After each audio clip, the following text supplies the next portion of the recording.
আমাদের আজকের গল্প সবিতার হেসেল। কলমে ইন্দ্রাণী বন্দ্যোপাধ্যায়।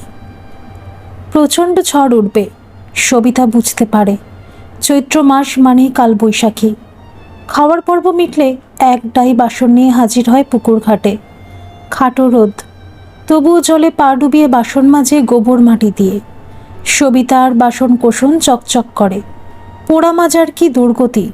পুকুরের সামনেটা পাকে ভুর ভুর। খড়ের নুটি নিয়ে কড়াতে পা ঘোরায়। তাও রাধার আগে গোবর মাটি বুলিয়েছিল। এই পুকুরটাও এখন দূষিত। কে না জানে এই পুকুরে কত কাকড়া। সন্ধে নাগাদ এলে এই বড় বড়। সবিতা কতদিন নিয়ে গেছে। গরিব গুরবোদের এই হলো খাবার। সেদিন এই কথাটাই বিনির পিসিকে বলেছিল সবিতা। তাতে বিনির পিসের গায়ে লেগেছে। বললে, হাড় জ্বালানো কথা তোর সবু। বড় নোক ছোট নোক আবার কি? ওই কাকড়ার দাম বাজারে আকাশ ছোঁয়া। সবিতা চুপ করে যায়। ওদের সাথে কথায় পেরে ওঠে না। আজ ডিমের শাক সেদ্ধ করে আলু ভাতের সাথে মেখেছিল সবিতা। কলাই ডালের বড়া করে সর্ষে বাটা দিয়ে ঝাল করেছিল। ছেলেটা খাবার সময় বলছিল, মা গো, ঠিক যেন মাছের ঝাল খাচ্ছি, খুব স্বাদ। কর্তাও সোনামুখ করেই খেয়েছে। আর ঠিক তখনই শুনছিল বিনির বাপ চেঁচাচ্ছে, কি পিণ্ডি রেঁধেছিস, অমন টপকা টপকা চিংড়ি মাছ, তার কোনো স্বাদ পাই না। সবিতার মনে হয় এটা রাঁধি বাড়ি ঠিক করে পারে না, অথচ ঘরে সব থরে থরে সাজানো। আর সবিতার মাথায় ঘুরে কীভাবে স্বামীকে ছেলেকে রান্না দিয়ে তাক লাগিয়ে দেবে। বিকেলে রান্নার কিছুই নেই। বাসন মেজে ঘষে মাটির দুয়ারে উপর করে আবার পুকুর ঘাটে এলো সবিতা। মেঘলা দিন, কাকড়ার ঝাঁক এসেছে পাড়ের দিকে। ঝপাঝপ কয়েকটা কাকড়া তুলল সবিতা। কি বড় বড়। ছোট্ট লোয়ার বালতি ভরেই গেল। মনে মনে ভাবলে, জিয়েই রাখবো সব, আজ কয়েকটা রাঁধব। সবিতা জেলের মেয়ে।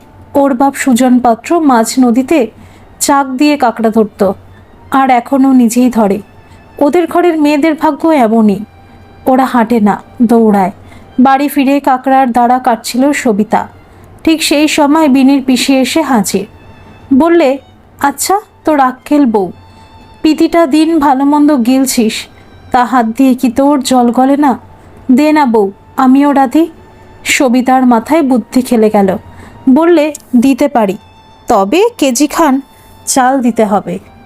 বিনির পিসি গদগদ হয়ে বললে, তা না দেবার আছে কি শুনি? দুপুরে বিনির বাপ রেগে ভাতের থালা ছুঁড়ে ফেলেছে। রেতের বেলা কাকড়ার তক্কারি রেঁধে দেব। আবাগির বেটি রাঁধতে শেখেনি। তুই এখনই আয়। সাজবেলায় চালের নাদে হাত দিতে নেই। নক্কি চঞ্চলা। সবিতার মনে আজ আনন্দের বান ডেকেছে। ওরা রেশনের মোটা চাল খায়, বিনিরা সরু মিহি চালের দানা খায়। ওদের হ্যাঙর চাষ আসে। কতদিন ওই ধান ভাপ্পে দিয়ে সরু চাল এনেছে সবিতা। এক বস্তা ধান সেদ্ধ শুকনো করে দিলে মাত্র 2 কেজি চাল। গরিবের কতর কিনা শুধুই সস্তা দেখে। আকাশ জুড়ে কালো মেঘ। পশ্চিমে মেঘ মানেই ঝড়। তার আগে বসপুকুরে ছুটল সবিতা।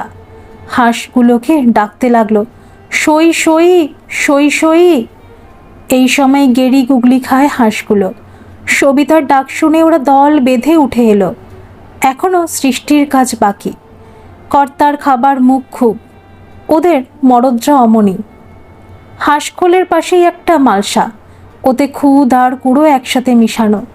হাঁসগুলো যখন খায়, আনন্দের বন্যা আসে সবিতার মনে। সবরে অসবরে এই হাঁসের ডিম কত রক্ষা করে। সবিতা সাঁঝের বেলা দুয়ারে মাদুর পাতে। ওর মেয়েটা ওদের বিনির মতোই, সামনের বছর হাই স্কুল যাবে। বিনির সাথে মিল করে সবিতা নাম দিয়েছিল রিনি। তখন কি জানতো যে বিনির থেকে রিনি কত আলাদা? বিনির কত খেলনা, দামি দামি। রিনিকে একটা পুতুল কিনে দেবে সবিতা, একদিন ঠিক দেবে। মাদুরে বসে পড়ছে রিনি। সেই দুপুরে 2টো ভাত খেয়েছে মেয়েটা। ছেলেটা তেমন পড়ে না, কুড়ে শুল বাপের আদর্শ ছেলে। সবিতার দাঁত কড়মড় করে। রানী বলে, মা গো, খিদের আগুন জ্বলছে পেটে। সবিতার হৃদয় ডুকরে ওঠে। সে যেন এদের আশা ভরসা, বাপের ভরসা নাই। ঘুঁটের উতো দিয়ে ভাত চাপালো সবিতা। এই চালের ভাত হতে সময় লাগে। এত আর এক ভাপানি নয়। ধারাদের বেচারাম স্টোরের পচা আলু কেটে ভালো দিকটা বিক্রি করে, তাই 10 টাকা কেজি। এত মিষ্টি আলু। শুকনো লঙ্কা ভেজে মাখবে সবিতা, মেয়েটাকে ফ্যান ভাত দেবে। মেয়েটার খিদে আরও বেড়ে যায় ফুটন্ত ভাতের গন্ধে। সবিতা বলে, অমারিনি, রসুনের খোসা ছাড়া দিকিন। আমি বরং নোড়া দে কাঁকড়া ছাড়াই। প্রত্যেক কাঁকড়ার কতটা করে ঘি, নখগুলো রুয়াগুলো না ছাড়ালে পেটের যন্ত্রণা হবে। অনেকটা মশলা করে সবিতা। আদা রসুন আর শুকনো লঙ্কার সাথে দারুচিনি আর এলাচ বাটে। লঙ্কাগুলো প্রথমে জলে চুবিয়ে রাখে, নরম হলেই বাটার সুবিধা। দুটো মাত্র পেঁয়াজ পড়ে আছে, তাই আলাদা করে বেটে নেয়। লাল টকটকে কাঁকড়ার ঝোল করবে সবিতা। ছেলে মেয়েদের মুখে হাসি ফুটবে। মাংসের ঝোল খাবে তারা। ঝুড়িতে একটাই বেগুন পড়ে আছে, সবজি আর কিছুই নেই। চট করে একটা বুদ্ধি খেলে গেল সবিতার মাথায়। আলু ভাতের সাথে বেগুনটা ভেজে মাখলে কেমন হয়? যেমন ভাবা তেমনি কাজ। এরপর কড়াইতে তেল ঢেলে কাঁকড়ার জন্য কেটে রাখা আলু লাল করে ভেজে নিল। তেলে নুন আর হলুদ দিয়ে আলু ভাজে সবিতা, তাই এমন রং। আর মাংসের আলু যত ভাজবে ততই তার স্বাদ খুলবে। ঝড় ওঠার আগে রান্না করে নিতেই হবে, নইলে জল ঢুকে উনান সেওটা। কি দুর্গতি, কি দুর্গতি। আলু ভেজে তুলে নিয়ে কাঁকড়াগুলো ভাজলো সবিতা। তারপর পেঁয়াজ বাটা ভাজা হলে সব মশলা দিয়ে কাঁকড়া কষালে। গন্ধে চারিদিক যেন ম ম করছে। রিনি বললে, কাঁকড়ার ঝোল খুব সুস্বাদু হবে মা। সবিতার এক মুখ হাসি। বললে, একদিন ধান জমির দুধে কাঁকড়ার ঝাল করে দেব, তবে তেলা কাঁকড়ার ঝাল আরও মিষ্টি, খেয়ে দেখিস। রিনি সচকিত তাকালো। বললে, মা, সেই ঘুষো চিংড়ি মাছের গল্পটা বলো না। সেই যে গো, একটা ঘুষো চিংড়ি মাছ পুকুরের পাড়ে চুল শুকোচ্ছিল, আর কোত্থেকে একটা গলা ফাটা কাক এসে বলল, এই ঘুষো, তোকে খাবো, লো লো লো লো লো, তোকে খাবো, লো লো লো লো লো। তখন সেই যে চিংড়ি মাছ রেগে গেল, বললে, আমাকে খাক, দুঃখ নেই, কিন্তু লো বললে কেন? সবিতা এই পাগলি মেয়েটার কাণ্ডে হাসে। রোজ শোনে এই গল্প, তবুও শুনতে চায়। রান্না শেষ হতে যা দেরি, জোর ঝড় উঠল। তাড়াতাড়ি খাবারগুলো ঘরে ঢুকিয়ে ছুট দিল সবিতা। রিনি ভয় কাতর হয়ে উঠল। বলল, মা গো, এই পবনদেব রুষ্ট হলে তুই কেন বেরোস মা? আমার ভয় করে। সবিতা রাস্তা থেকে চিৎকার করে, ঘরে কোনো ভয় নেই, এই সুযোগ। প্রলয়কালে ধনীরা দরজা এঁটে ঘুম দেবে। সবিতা ছুটছে।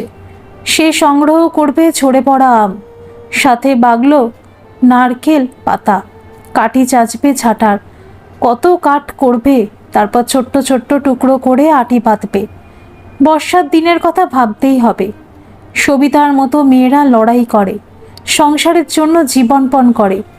স্বামী খেতে দেয় না, তবুও চওড়া করে সিঁদুর পরে, হাতে পলা, প্লাস্টিকের শাখা। বিয়ের সময় মা কাকিমা শিখিয়েছিল শাখাপলা মেয়েদের অবলম্বন। সবিতার মাথাতে ওসবের মানে ঢোকে না, শুধু নিয়ম মেনে চলে। যুগ যুগ ধরে সবাই যে পথে চলছে, সেই আবহমান কখনো ফুরিয়ে যায় না। সবিতার ক্ষেত্রেও তাই। বিনিদের বাগানে ঢুকে কাঠ কুড়াতে ব্যস্ত। সবিতার কানে আসে গান।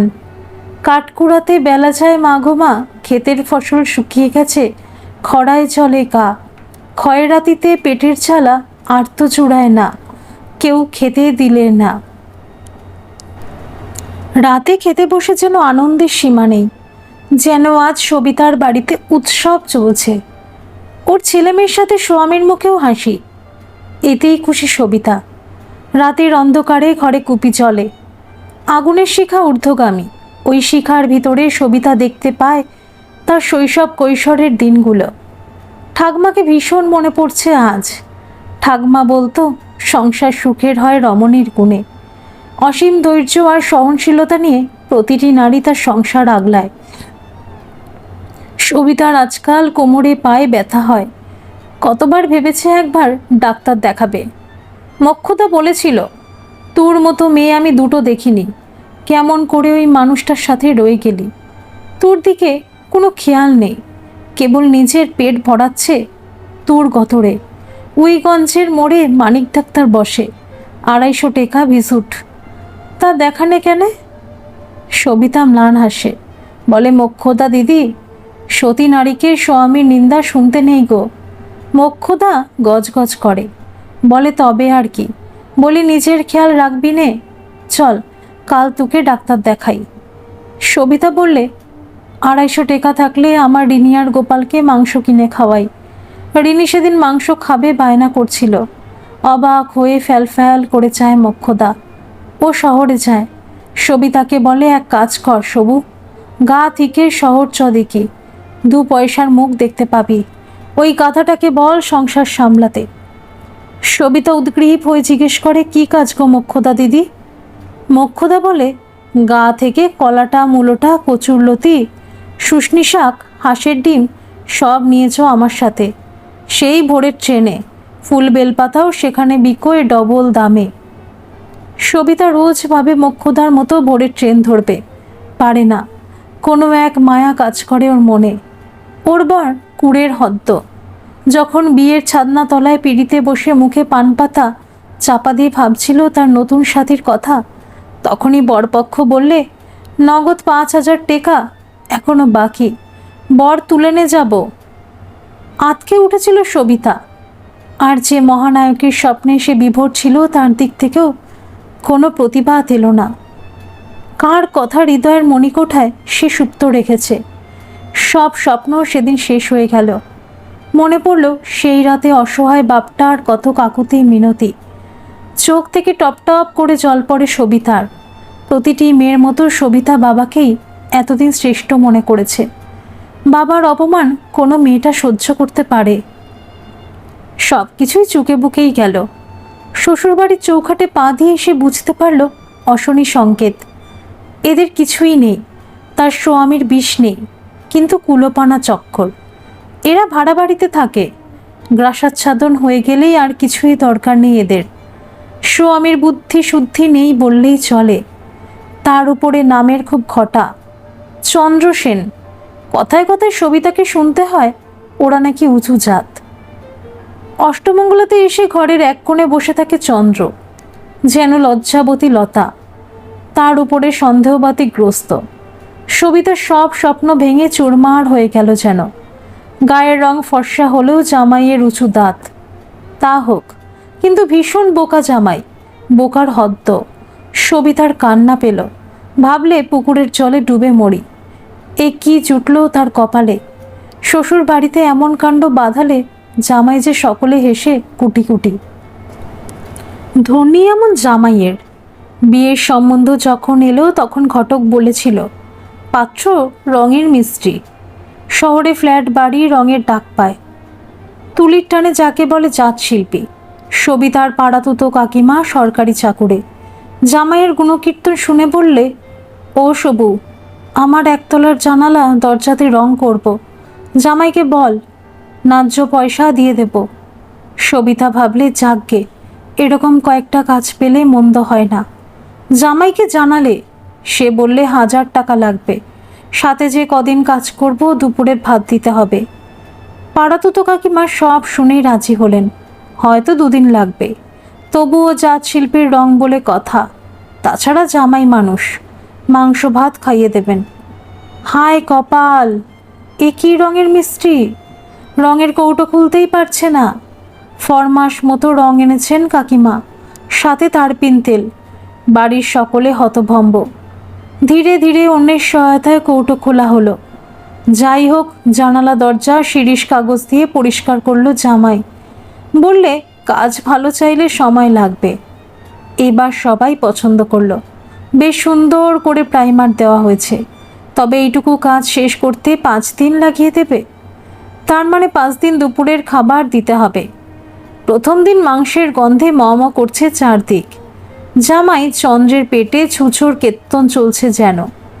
2টো বাজলে তাকে খেতে ডাকা হলো। ঘরের একপাশে মাংস দিয়ে ভাত খেয়ে আবার রঙের কাজে মন দিতে যাবে। কিন্তু তার মধ্যে ঘটল এক কাণ্ড। তারপিন তেল যে কোথায় রাখলো খুঁজেই পাচ্ছে না।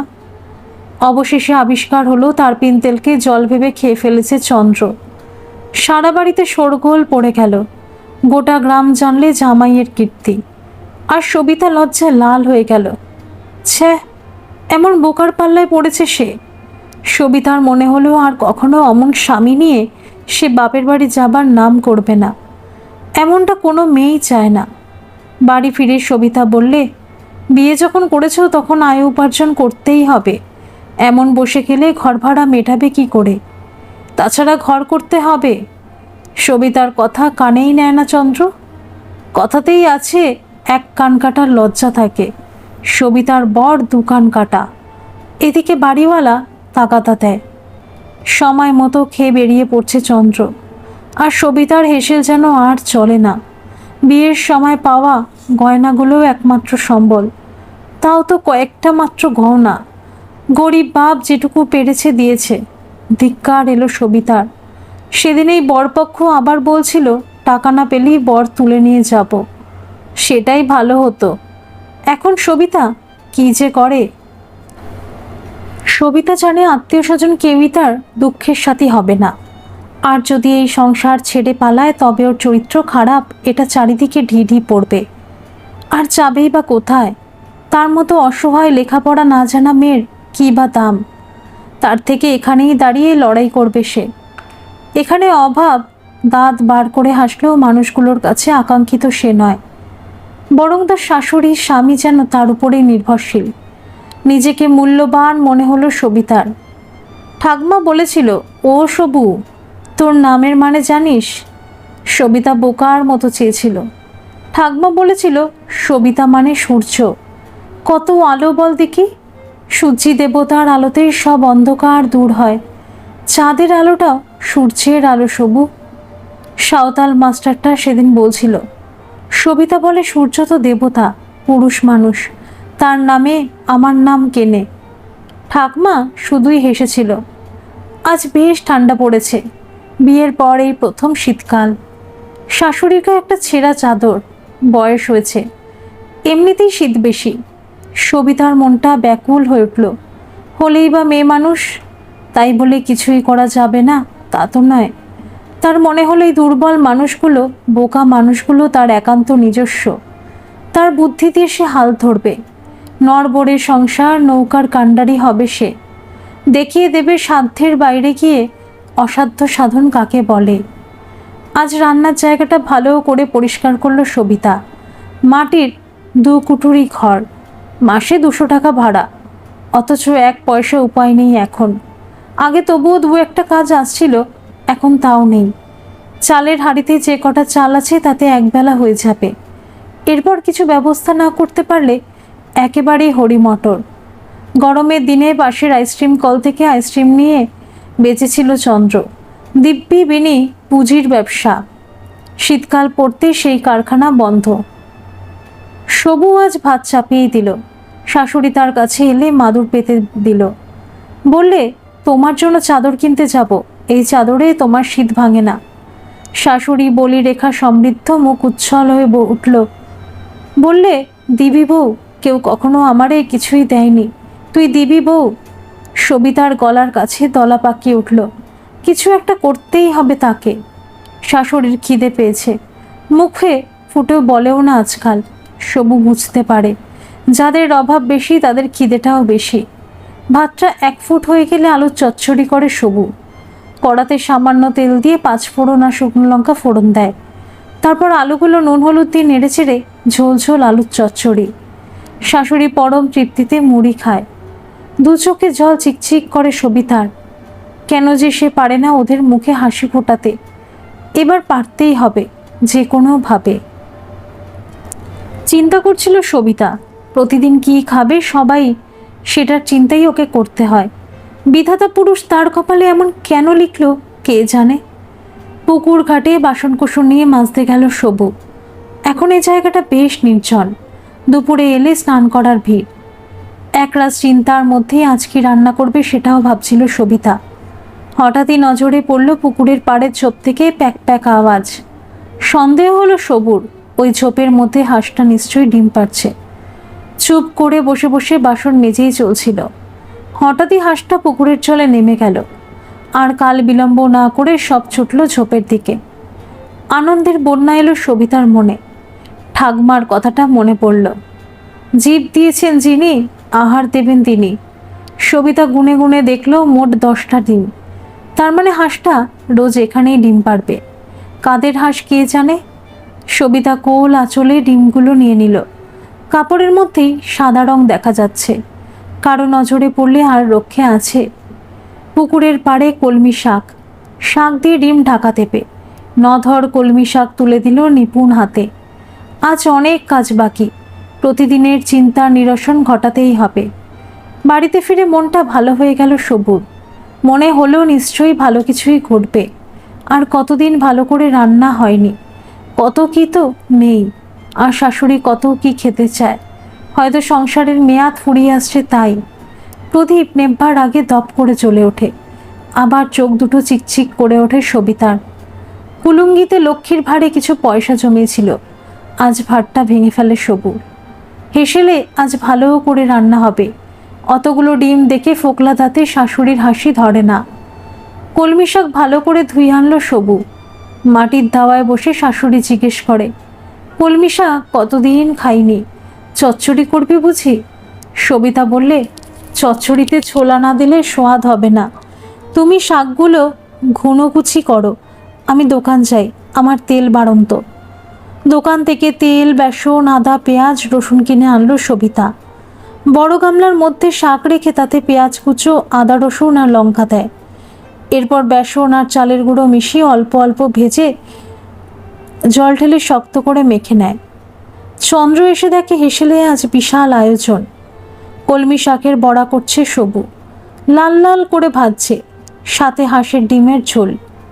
কে ভেবেছিল সবিতার হেসেলে আজ সরগরম হয়ে যাবে। বুভুক্ষ মানুষগুলো তৃপ্ত আজ। অপূর্ব স্বাদ সবিতার রান্নার, প্রশংসাতে পঞ্চমুখ স্বামী শাশুড়ি। কিন্তু এরপর কি হবে?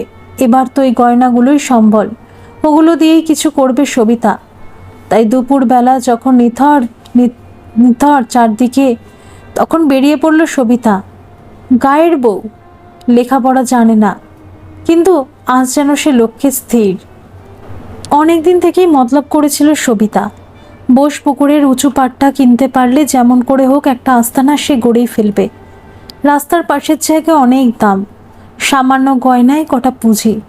ও মোক্ষদার মুখে শুনেছিল বোসগিন্নি মানুষ ভালো, আর ওদের ছেলেরা জজ ব্যারিস্টার। পুকুরের পাটটুকু যদি কম পয়সায় সবুকে দেয় তবেই মঙ্গল। বোসের এই চত্বরের জমিদার ছিলেন। শাশুড়ির মুখেই শোনে ওরা নাকি 7 খুনে জমিদার ছিলেন। ওদের অগাধ সম্পর্ক।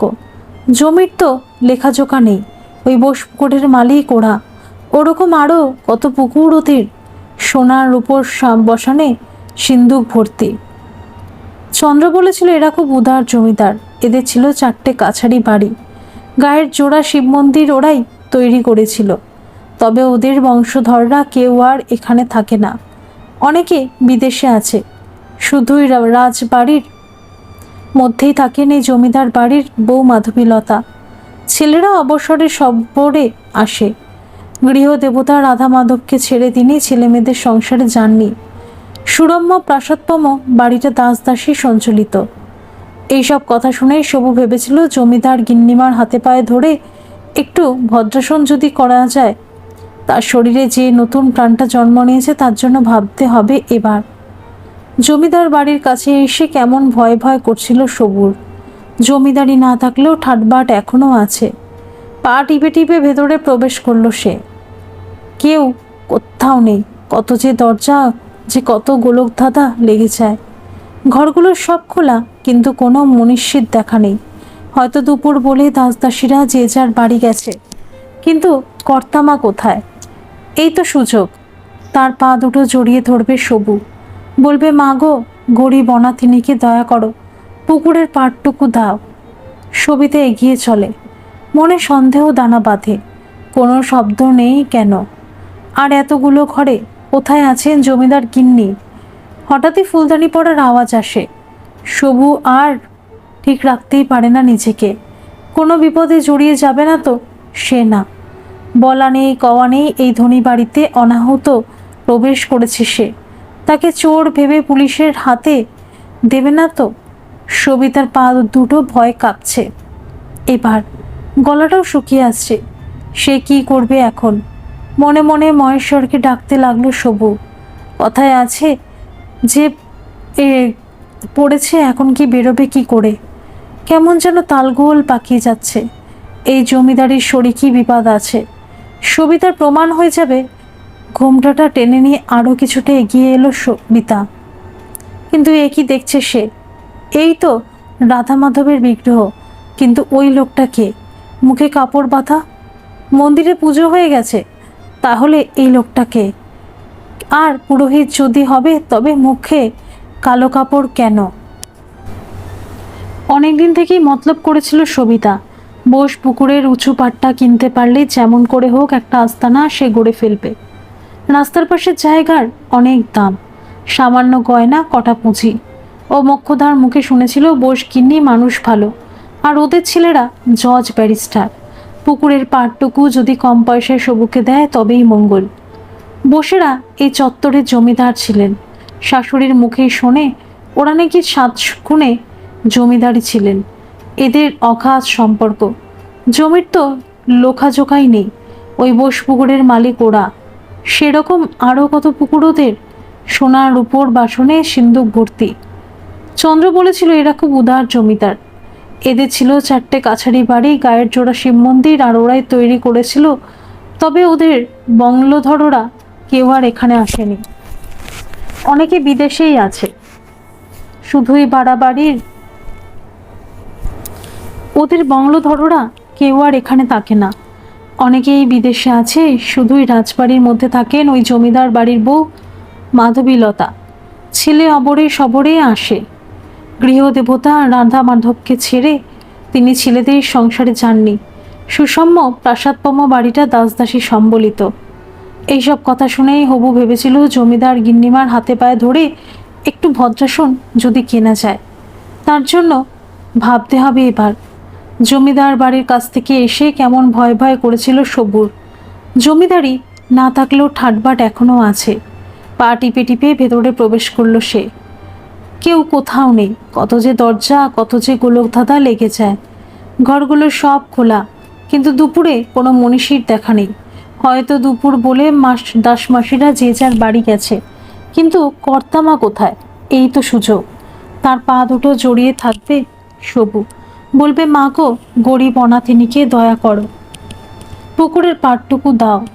সবিতা এগিয়ে চলে, মনে সন্দেহ দানা বাঁধে। কোনো শব্দ পর্যন্ত নেই কেন? আর এতগুলো ঘর, কোথায় আছেন জমিদার গিন্নি? হঠাৎই ফুলদানি পড়ার আওয়াজ কানে আসে। সবু আর ঠিক রাখতে পারে না নিজেকে। কোনো বিপদে জড়িয়ে যাবে না তো সে? বলা নেই কওয়া নেই, এই ধনী বাড়িতে অনাহুত প্রবেশ করেছে সে। তাকে চোর ভেবে পুলিশের হাতে দেবে না তো সে? সবিতার পা দুটো ভয় কাঁপছে, এবার গলাটা শুকিয়ে আসছে। সে কি করবে এখন? মনে মনে মহেশ্বরকে ডাকতে লাগলে সবু। কোথায় এসে পড়েছে, এখন কি বেরোনো হবে? কেমন যেন তালগোল পাকিয়ে যাচ্ছে। এই জমিদারির শরিক বিবাদ আছে। সবিতার মতো দিনদরিদ্র চুরি করতে এসে এটাই প্রমাণ হয়ে যায়। ঘোমটাটা টেনে নিয়ে আরও কিছুটা এগোলো সবিতা। কিন্তু এ কি দেখছে সে? ওই তো রাধা মাধবের বিগ্রহ, কিন্তু ওই লোকটাকে? মুখে কাপড় বাঁধা, মন্দিরে পুজো হয়ে গেছে, তাহলে এই লোকটাকে? আর কেন? এই রাধা মাধব কত প্রাচীনকাল থেকেই অবস্থান করছেন। সবিতার এতদিনে সেই বিগ্রহ দর্শন করা হলো। হাত দুটো মাথায় ঠেকিয়ে চোখ বুজে বিড়বিড় করে বলতে লাগলো, হে ঈশ্বর, আমি মন্ত্র জানি নে, তবু তোমার দয়া যেন পাই। অসহায় আমি, তুমি দেখো ঠাকুর। চোখ খুলে আবার রাধা মাধব দর্শন করতে গিয়ে সবিতা অবাক হয়ে গেল। এই অবিগ্রহ দেখলো সে, আর দেখতে পাচ্ছে না কেন? হঠাৎই দৃষ্টি পড়ল সেই মুখে কাপড় বাঁধা লোকটার দিকে। সে হঠাৎই যেন মন্দিরের দেওয়াল থেকে কোন পথে চলে গেল। সবিতার ভীষণ সন্দেহ হলো, ওদিকে নিশ্চয়ই কোনো চোরা কুঠুরি আছে। কে এই লোকটা? সবিতার সন্দেহ এবার তীব্র। নিশ্চয়ই লোকটার বদ উদ্দেশ্য আছে। আচ্ছা, লোকটা চোর নয় তো? এই ভাবনা সবিতাকে ব্যাকুল করে তুলল। ভীষণ সাহসী সবিতা পিছু নিল লোকটার। দেখতেই হবে কি করে সে। মন্দির গাত্রে এমন সুড়ঙ্গ আছে বোঝার উপায় নেই। সুড়ঙ্গ পথে এগিয়ে চলল সবু। এখানে সারি সারি চোরা কুঠুরি। সবিতা স্পষ্ট দেখলো তার 4 নম্বর কুঠুরি থেকে বেরিয়ে আসছে লোকটা। সবিতাকে দেখে ফেললে চরম বিপদ। সবিতা বুদ্ধি করে প্রথম কুঠুরিতেই ঢুকে গেল। লোকটা চলে গেলে ধীরে ধীরে সবিতা বেরিয়ে পড়ল। তবে লোকটার মুখে কালো কাপড় আর নেই। স্পষ্ট আড়াল থেকে দেখলো লোকটার কপালে একটা আঁচিল। সবিতার মনে হলো এখানে আর একদণ্ড থাকা যাবে না, যে করে হোক এখান থেকে পালাতে হবে। আবার পরে আসবে জন্মিদার গিন্নিমার কাছে। তবে মনটা খচখচ করতে লাগলো। সে শুনেছে রাধা মাধবের মূর্তির প্রচুর দামি দামি কষ্টি পাথরে তৈরি। এরা সেই মন্দির খুলে রেখেছে কেন? বের হবার মুখে একটা গোঙানির আওয়াজ পেল সবু। সাদা গরদের শাড়ি পরে এক বয়স্কা মেঝেতে পড়াচ্ছে। একটু দূরে ফুলের সাজি পড়ে আছে, একটা ফুলদানি ভেঙে পড়ে আছে। সবিতার এবার সবটা পরিষ্কার হয়ে গেল।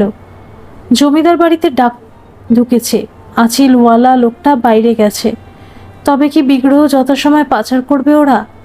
বিকেল পেরিয়ে সন্ধ্যা নেমে এলো। শাশুড়ি বাইরে বেরিয়ে 5 জনকে জিজ্ঞেস করেছে, হ্যাঁ গো, আমার বৌমাকে দেখেছো তোমরা? কোথায় যে গেল বলেও যায়নি। এমন তো কখনো করে না। কেউ বলতে পারে না সবু কোথায় গেছে। তন্দ্রা বাড়ি এসে খুঁজে বেরিয়েছে। সবিতার হেসের আজ শূন্য। সবিতার দেখা নেই। শাশুড়িও কাঁদতে থাকে, বলে অপচয়, পোয়াতি বউ আমার কোথায় গেল রে। জমিদার গিন্নি মাধবীলতা জমিদার কালীপ্রসন্নর দৈত্র বংশের কুল্যবধূ। তার কাছে ছিল রামধা মাধবের মন্দিরের চাবি। পুজো করতে গিয়ে তাকে আঘাত করা হয়েছে। বৃদ্ধার অবস্থা দেখে কান্না পেল সবিতার। কি সুন্দর একটা দেবীভাব বিরাজ করছে বৃদ্ধার শরীরে, কপালে রক্ত। সবিতা নিজের নতুন কাপড় ছিঁড়ে বৃদ্ধার কপালে পটি দিলে, জল এনে চোখ মুখে দিলে। এর মধ্যেই দাসদাসীরা এসে পড়েছে। একজন চিৎকার করে বললে, এই তুমি কি গো? অন্য একটা চিৎকার শোনা গেল, মন্দিরে বিগ্রহ নেই, বিগ্রহের গহনা নেই, মন্দিরে হাটখোল খোলা। সকলেই ঝাঁপিয়ে পড়ল সবিতার ওপর। বলল, এটা তোমার কাণ্ড, চুরি করে ভালো মানুষ সাজছ। জমিদার বাড়ির বিগ্রহ কোটি কোটি টাকার সম্পদ, মন্দিরের চাবি দিল ওরা। সবিতার মুখ দিয়ে কথা বেরোয় না, ভয়ে আধমরা ধ্যাত ছাড়া। মাধবীলতা অসুস্থ, কথা বলার শক্তি নেই। খবর নিমেষের মধ্যেই ছড়িয়ে পড়ল চারিদিক। জমিদার বাড়িতে লোকজন আত্মীয় স্বজন আসতে শুরু করেছে। বিশেষ করে মন্দির থেকে বিগ্রহ চুরি হলো। সন্দেহভাজন সবিতাকে আটকে রাখা হয়েছে। পুলিশ আসবে, তারাই রহস্যের উদ্ঘাটন করবে। মন্দিরের চাবি, ভিতরে ঢোকার সব পথ বন্ধ। রাত বাড়ে, সবিতার উদ্বেগ বাড়তে থাকে। একটা লোকের সবিতাকে উদ্দেশ্য করে বলে, তোর সাহস দেখে অবাক হচ্ছি। এই জমিদার বাড়িতে কি জন্য ঢুকেছি সত্যি করে বল। সবিতার চোখ বিদ্যুতের মতো ঝিলিক দিয়ে উঠল। বললে, পুলিশ আসুক, তবে তোর চোর ধরবে। এই আমি এখানে বসলাম। আমি যদি চুরি করি তবে চিন্তার কোনো কারণ নেই।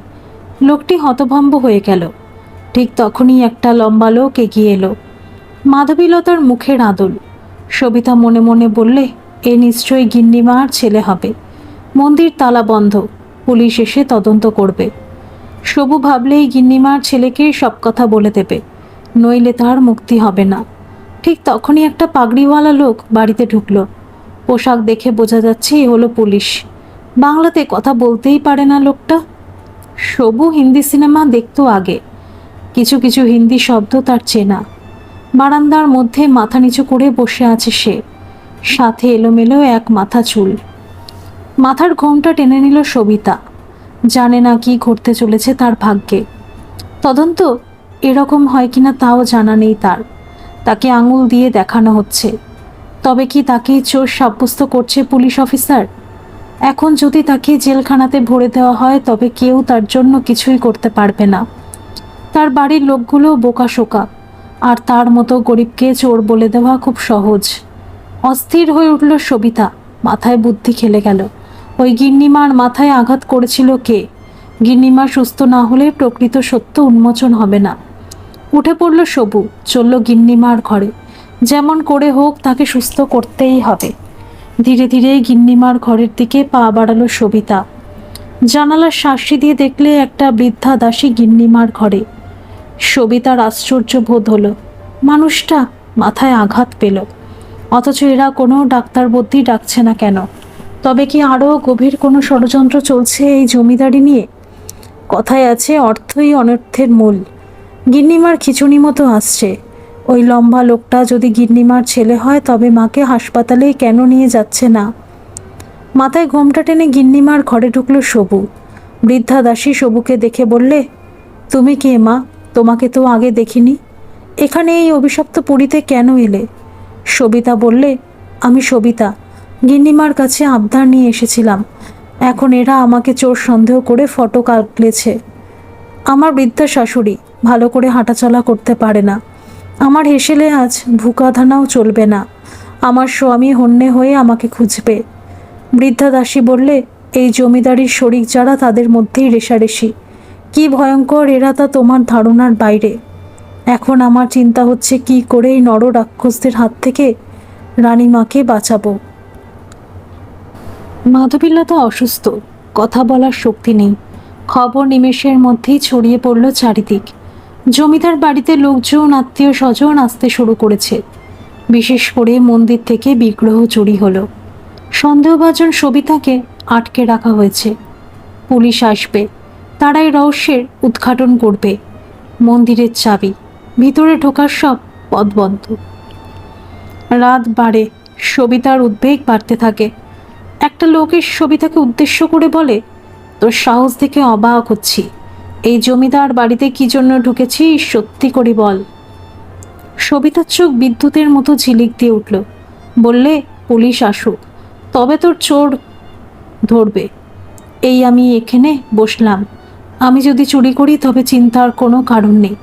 লোকটি হতভম্ব হয়ে গেল। ঠিক তখনই একটা লম্বা লোক এগিয়ে এলো। মাধবীলতার মুখের আদল। সবিতা মনে মনে বললে, এ নিশ্চয়ই গিন্নিমার ছেলে হবে। মন্দির তালা বন্ধ, পুলিশ এসে তদন্ত করবে। সবু ভাবলেই গিন্নিমার ছেলেকে সব কথা বলে দেবে, নইলে তার মুক্তি হবে না। ঠিক তখনই একটা পাগড়িওয়ালা লোক বাড়িতে ঢুকলো। পোশাক দেখে বোঝা যাচ্ছে এ হলো পুলিশ। বাংলাতে কথা বলতেই পারে না লোকটা। সবু হিন্দি সিনেমা দেখতো আগে, কিছু কিছু হিন্দি শব্দ তার চেনা। বারান্দার মধ্যে মাথা নিচু করে বসে আছে সে, সাথে এলোমেলো এক মাথা চুল। মাথার ঘোমটা টেনে নিল সবিতা। জানে না কি ঘটতে চলেছে তার ভাগ্যে। তদন্ত এরকম হয় কিনা তাও জানা নেই তার। তাকে আঙুল দিয়ে দেখানো হচ্ছে। তবে কি তাকে চোর সাব্যস্ত করছে পুলিশ অফিসার? এখন যদি তাকে জেলখানাতে ভরে দেওয়া হয়, তবে কেউ তার জন্য কিছুই করতে পারবে না। তার বাড়ির লোকগুলো বোকাশোকা, আর তার মতো গরিবকে চোর বলে দেওয়া খুব সহজ। অস্থির হয়ে উঠল সবিতা। মাথায় বুদ্ধি খেলে গেল। ওই গিন্নিমার মাথায় আঘাত করেছিল কে? গিন্নিমা সুস্থ না হলে প্রকৃত সত্য উন্মোচন হবে না। উঠে পড়ল সবু, চলল গিন্নিমার ঘরে। যেমন করে হোক তাকে সুস্থ করতেই হবে। ধীরে ধীরে গিন্নিমার ঘরের দিকে পা বাড়ালো সবিতা। জানালার শাঁসি দিয়ে দেখলে একটা বৃদ্ধা দাসী গিন্নিমার ঘরে। সবিতার আশ্চর্য বোধ হলো। মানুষটা মাথায় আঘাত পেল, অথচ এরা কোনো ডাক্তার বুদ্ধি ডাকছে না কেন? তবে কি আরও গভীর কোনো ষড়যন্ত্র চলছে এই জমিদারি নিয়ে? কথায় আছে, অর্থই অনর্থের মূল। গিন্নিমার খিচুনি মতো আসছে। ওই লম্বা লোকটা যদি গিন্নিমার ছেলে হয়, তবে মাকে হাসপাতালে কেন নিয়ে যাচ্ছে না? মাথায় ঘোমটা টেনে গিন্নিমার ঘরে ঢুকলো সবু। বৃদ্ধা দাসী সবুকে দেখে বললে, তুমি কে মা? তোমাকে তো আগে দেখিনি। এখানে এই অভিশপ্ত পুরীতে কেন এলে? সবিতা বললে, আমি সবিতা, গিন্নিমার কাছে আবদার নিয়ে এসেছিলাম। এখন এরা আমাকে চোর সন্দেহ করে ফটক আঁকলেছে। আমার বৃদ্ধা শাশুড়ি ভালো করে হাঁটাচলা করতে পারে না। আমার হেসেলে আজ ভুকাধানাও চলবে না। আমার স্বামী হন্যে হয়ে আমাকে খুঁজবে। বৃদ্ধা দাসী বললে, এই জমিদারির শরিক যারা, তাদের মধ্যেই রেষারেষি। কি ভয়ঙ্কর এরা তা তোমার ধারণার বাইরে। এখন আমার চিন্তা হচ্ছে কি করে এই নর রাক্ষসদের হাত থেকে রানীমাকে বাঁচাবো। সবিতার মাথায় চিন্তার জট পাকাচ্ছে। বৃদ্ধা বলল, তুমি চুরি করতে আসোনি তা আমি জানি।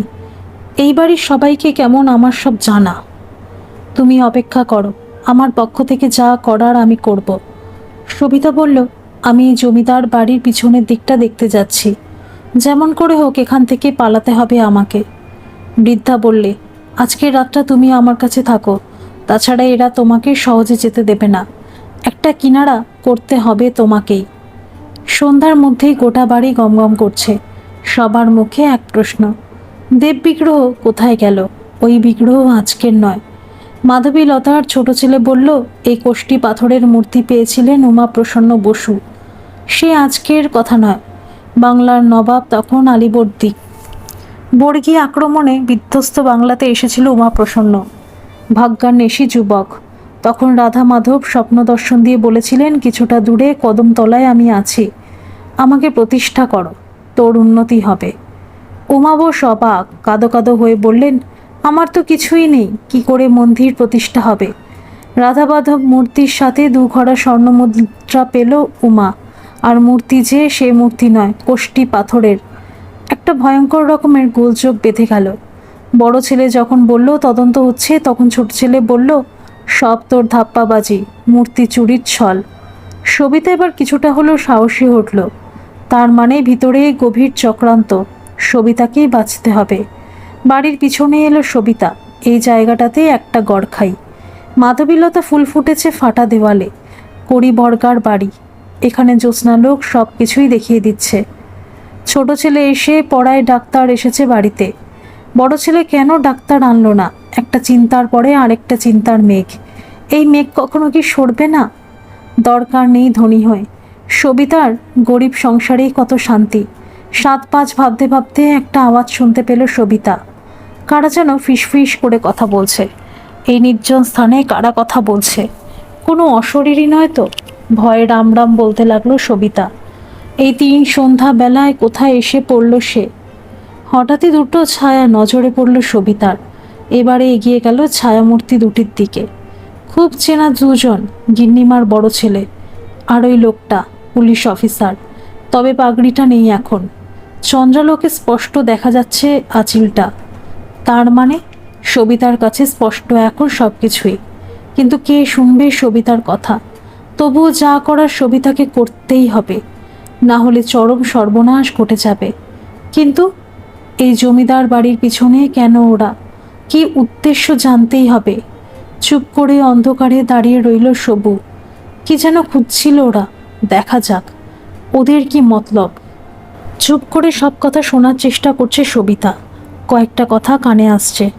মন্দিরের পাশে চোরা কুঠুরিতে প্রচুর ধনসম্পদ। ওর দেওয়ালের ভিতরেই সব লোকানো আছে। আঁচিলওয়ালা লোকটা বললে, ওই সতের গোষ্ঠী হাজির হয়েছে।